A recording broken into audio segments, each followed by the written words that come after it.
We're going to help you remove some interference. We're going to do some adjustments today.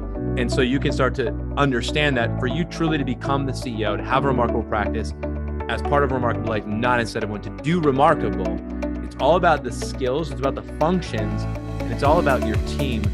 Hello and welcome to the Remarkable CEO Podcast, a show dedicated to chiropractors who want to transform their job into a business so that they can have a remarkable practice as part of a remarkable life, not instead of one. With your hosts, Dr. Pete Camiolo and Dr. Welcome Stephen back Francis. to another episode of the Remarkable CEO Podcast. I'm Dr. Pete Camiolo. And I'm Dr. Stephen Francis. And we're honored to be with you on this crazy journey. Doesn't it seem like at times it's a bit crazy out there, folks? Well, we promised in this series that we're in, that we would get to the things that will make you go crazy. And we've been addressing those week after week. If you're just tuning in, hey, you're in the middle of probably our longest series that we've ever done, called the Crazy 8. And these are the Crazy 8 capacity blocks, the things that are blocking you from growing and reaching your next level, your full potential as a business and a practice. This is, I believe we're in 7, Dr. Stephen. This is number 7. And we're gonna do 7 this week, 8 next week. So if you haven't listened to these previous episodes, I encourage you to go back and listen to what they are. The Crazy 8, the capacity blocks. We did philosophical block and mental block, the logistical block, the physical plant block, the personnel block, the operational block. This week, we're gonna hit on the functional block. You know, in chiropractic, we always talk about function, right? That's the thing that sets us apart. That's what we focus on as practitioners. We deal with function, the function of someone's body, the function of someone's health. Today, we're going to talk about the function of your business and where might be the blocks. Where could there be a capacity block in your practice right now? And we're going to look through the lens of a functional state, the functional state of your practice, the state of health or disease, function or dysfunction of your practice. Dr. Stephen, looking forward to digging in with you. Yeah, man, this is all about skills, right? So, we want to create highly functional chiropractors, right? So highly functional chiropractic teams, highly functional chiropractic businesses, which means we are going to be skill building, right? So this is good. This is a great conversation because it comes down to the skills of you as an individual and the skills of your team. As we get into this, I want you to remember a premise in the chiropractic, in the remarkable practice, is that you don't have to be awesome at everything, Doc. You have got to build a team that's awesome at everything, right? So I just want you to take a breath through this entire conversation and recognize, in order to be an awesome chiropractic practice, dare I say, a remarkable practice, a remarkable business, you've got to have a lot of skills, right? So the skills across many domains, we're going to hit on that today. It's like the question is not if you have a functional capacity block, but where do you have a functional, and how many places really do I have a functional capacity block, which I would find exciting because, it would suck if you felt like you were doing awesome at absolutely everything and not growing and you didn't have the practice or the business of your dreams, right? So this is super encouraging because we know, ultimately you don't have to be awesome at everything. You just have to suck a lot less at a lot of different things, right? So, ultimately this is about building skills, and we're going to look across really the 4, what we consider the 4-legged stool of running a successful chiropractic business. Everybody knows the 3-legged stool of the art, science, and philosophy of being a chiropractor, but there's a 4th leg to that story. It's business acumen, right? So we're going to talk about the skills that are associated with the art of chiropractic, the science of chiropractic, the philosophy of chiropractic, and the business acumen of chiropractic. Dr. Pete, I love skill building. I love training because I feel like we're in the business of saving lives. And when business is good, everybody wins. Let's train like it.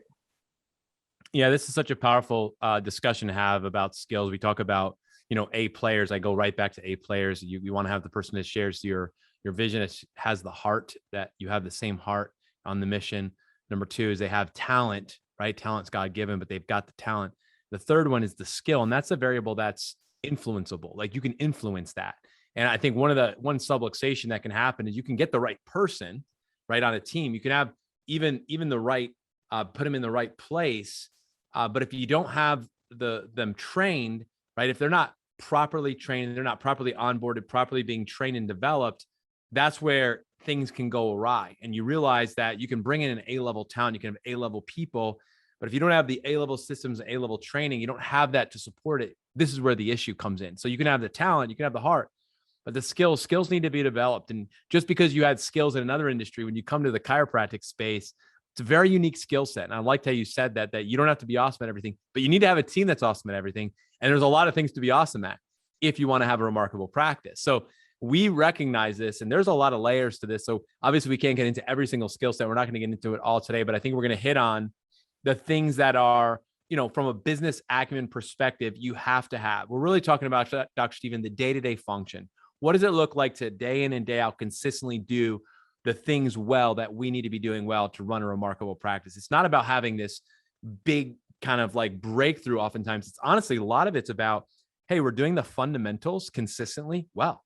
That's what we do really, really well. We've got people in positions that are trained, that are developed, that are equipped, that are accountable to doing the specific job that requires specific skill sets consistently well. That's really what it comes down to. If we can do that repeatedly well, as we grow and we expand, we can continue to grow successfully. So my focus here is, again, you don't have to be awesome at everything. Remarkable CEOs, the owner operator thinks that they do. And there might've been a season in your practice, your career, maybe you're there now and you're transitioning where you're like, up to this point, it's kind of it's a lot been about me. Well, we're going to help you remove some interference. We're going to do some adjustments today. And so you can start to understand that for you truly to become the CEO, to have a remarkable practice as part of a remarkable life, not instead of one, to do remarkable. It's all about the skills. It's about the functions, and it's all about your team. Right. So Dr. Stephen, we've identified there's really 4 areas, 4 legs of that stool to running a remarkable practice. Number 1 is the art. Again, we talk about this in chiropractic. Number 2 is the science, right? Number 3 is the philosophy. Number 4 is business acumen. Yep. That's the one that's missing. We don't get that one. So let's unpack this. Let's look at all 4 of these as we get rolling here. So I think inside of the frame of the 4-legged stool, I think, two of the legs really are where I think we should take this conversation when it comes to skills, right? So because the philosophy tells us why we have to build our skills, right? So our philosophy is what drives us to build our skills because we know we're trying to make a bigger impact, not just a bigger income, right? So the science tells us what we need to build skills around, right? So it's like, these are the things that are effective. So the science of being a chiropractor and being a business owner, that science reveals what you should be building your skills around. Art is a really important one, I think. And then of course, business acumen. So I really want to start with the art, right? Because ultimately this is like how we deliver value, right? So the art of being a chiropractor, right? So there's the art of doing a great consultation. There's the art of doing a great analysis and an examination. And then of course, there's the art of delivering the healthcare, right? And all of those, when you hear art, you hear skills, right? So docs, let's have a frank conversation here. It's like, are your skills getting in the way of you building your practice or making a bigger impact, right? So, and it could be direct or indirect. Like if you don't have confidence in your skills and your ability to deliver any of the above, what I just listed, that's going to undermine your certainty. That's going to undermine your attraction, right? So it's like these things they'll get you coming and going. So Doc, we're just coming along right now. We're just turning the lights on at the dance. And we're saying, is there a functional capacity block in your practice is based on your skills as a chiropractor? And it's okay if it is. It's not okay if you don't address it. It's okay if it is. If you say to yourself, man, you know what?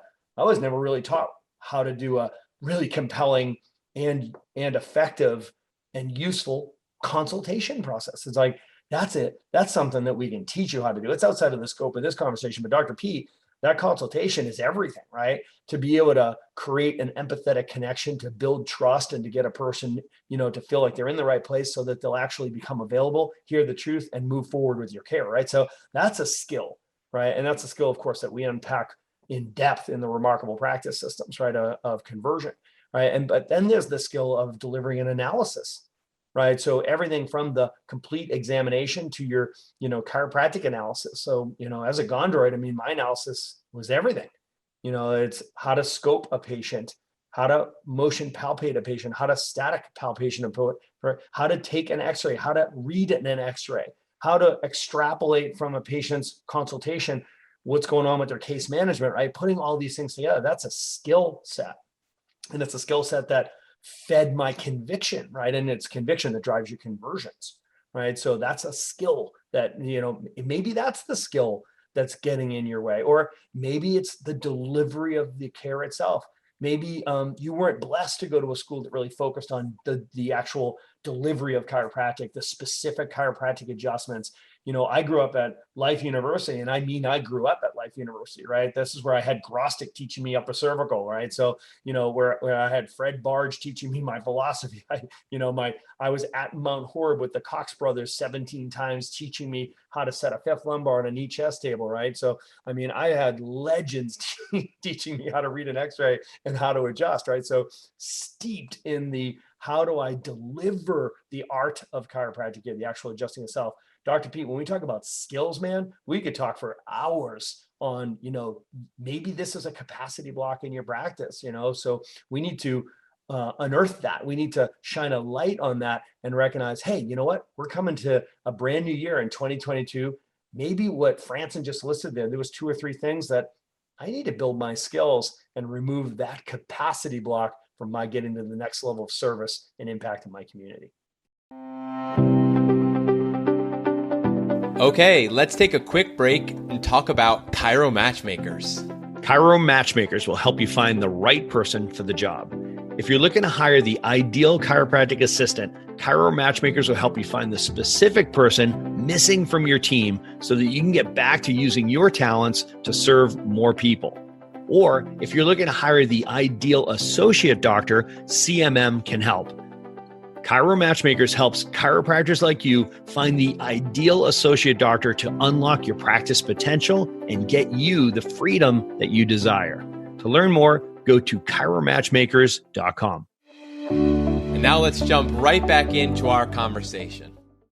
There's so many things we could talk about, Doc. My brain is literally going in so many different directions, and in a good way, like you said. The sky is the limit as far as skill sets and where we need to work. A couple of things are coming to my mind. Number one is the practice success scores that we do every immersion, and why we recommend that on a regular basis. Every quarter you're doing these at a minimum. You're looking at your practice and you're looking through the 4 domains of your practice and saying, hey, there's 25, we've identified 25 areas in the area just of attraction where we need to have skills. Yep. We need to master it. These and are we rank qualities. ourselves. These are the best practices. Yeah. These are the vital nutrients, right? So, and think about that. That's 25 just for attraction. Then we've got another 25 for conversion, 25 retention, 25 for your team. You're talking about 100 qualities, attributes where we wanted. Those are all skills, attributes of a business where we want to make sure we're functioning at 4 and 5. Which would be full potential, right? We're really nailing it. And that doesn't mean you've arrived and you're good. It means now we actually might hit our potential, which will then stretch us to grow to the next level, right? So you don't even get to go to the next level till you hit 4 and 5. And then when you hit there, then now things change again and you redo the thing and to go to the next level, we need to level up our skills, right? So a couple things that come to my mind, Dr. Stephen, which is as a CEO, one of the things we talk about is your responsibility is you lead the business. Right. A part of leading the business is your eyes are on your people and your eyes are on your development of your people, and you're continually leveling up of your people and their performance and their abilities. Right. So as a great leader of an organization, you're constantly thinking about your team. You're envisioning what's important now, what's important next, what's important ultimately. And one of the things you have to keep an eye on as a CEO is who are the people that are on my team? What seat are they in the bus? Is that the right seat? Are they doing the right work the right way? And who do they need to become? Meaning where we're going next in the next iteration, 2 iterations of our company and organization, where do they belong? Where does that make sense to them for them to fit? Where is it going to be best used? And what are the skill sets that they would need? So how can I help develop those skills in that person as we continue to go and grow?